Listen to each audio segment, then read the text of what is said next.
Assalamualaikum warahmatullahi wabarakatuh.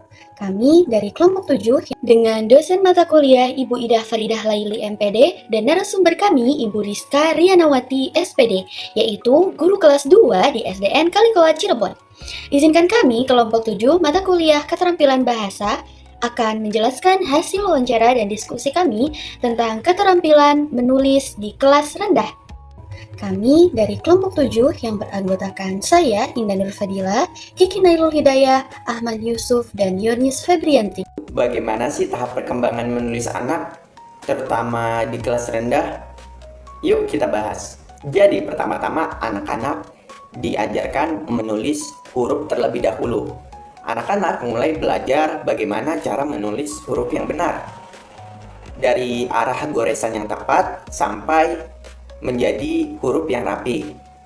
Nah, jika pada tahap ini saja mereka salah, bayangin aja bagaimana tahap selanjutnya menulis kata atau menulis kalimat. Jadi tahapan ini tuh krusial banget bagi anak-anak sebelum melanjutkan ke tahap selanjutnya. Nah, setelah mereka sudah menguasai bagaimana cara menulis huruf dengan benar dan rapi, selanjutnya adalah mereka diajarkan bagaimana menulis suatu kata. Tapi teman-teman, realitanya nggak selalu berjalan mulus. Ada beberapa kendala yang biasanya kita temui pada anak-anak di tahap ini. Yang pertama adalah kosakata. Pada usia tersebut, biasanya anak-anak tuh masih memiliki sedikit kosakata di dalam otak mereka. Jadi tuh mereka bingung mau menulis apa. Satu lagi nih yang terakhir, yang bikin anak-anak tuh nggak semangat buat nulis, yaitu kurangnya motivasi. Ya pada tahap ini tuh kadang mereka tuh mikir, menulis itu tuh susah, menulis itu membosankan, gurunya so asik, gurunya tidak menyenangkan. Nah, mereka mungkin akan mikir kayak, sudahlah tuh nulis tugas lagi, bikin capek aja. Nah, padahal kalau kita bisa membuat menulis itu menjadi menyenangkan dan nggak bikin mereka stres, menulis itu bakal menjadi kegiatan yang membuat mereka lebih semangat atau menyenangkan bagi mereka. Baik, selanjutnya itu ada strategi guru dalam pembelajaran. Ibu Rizka juga menggunakan pembelajaran kontekstual yang mengkaitkan tulisan dengan pengalaman sehari-hari siswa. Di SDN 1 Kalikowa juga ada program khusus untuk mempelajari pensil, gimana cara menulis pensil, dan gimana memegang pensil dengan benar. Selanjutnya yaitu peran dukungan lingkungan. Menurut Ibu Rizka, keterampilan menulis itu tidak bisa berkembang kalau hanya mengandalkan peran guru saja. Dibutuhkan juga dukungan dari berbagai pihak, mulai dari sekolah sampai keluarga di rumah. Guru berperan sebagai fasilitator dan motivator yang menciptakan kegiatan menulis yang menyenangkan dan mendorong anak berani menulis.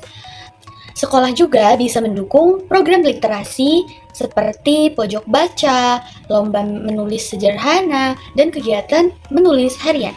Sementara itu, di rumah, orang tua bisa membantu dengan hal-hal kecil, misalnya mengajak anak menulis daftar belanja, terus menulis cerita pendek, atau membuat catatan kegiatan sehari-harinya. Kebiasaan sederhana seperti ini ternyata sangat membantu anak untuk terbiasa menuangkan pikiran lewat tulisannya. Nah, padahal kalau kita bisa membuat menulis itu menjadi menyenangkan dan nggak bikin mereka stres, menulis itu bakal menjadi kegiatan yang membuat mereka lebih semangat atau menyenangkan bagi mereka. Karena menulis itu nggak cuma soal tugas doang ya.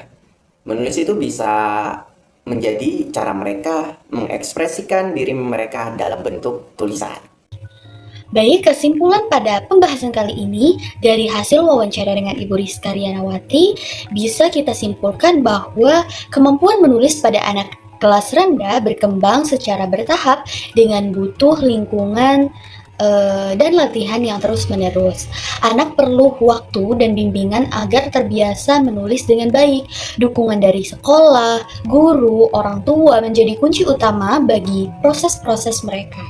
Ketika anak mendapatkan dorongan dan lingkungan yang positif, mereka bukan hanya mampu menulis saja, tapi juga tumbuh menjadi pribadi yang kreatif, termotivasi, dan percaya diri dalam mengekspresikan ide-ide melalui tulisan. Baik, mungkin itu saja yang bisa kami sampaikan. Kurang dan kurangnya mohon maaf. Wallahul muwaffiq ila aqwamit thoriq. Wassalamualaikum warahmatullahi wabarakatuh.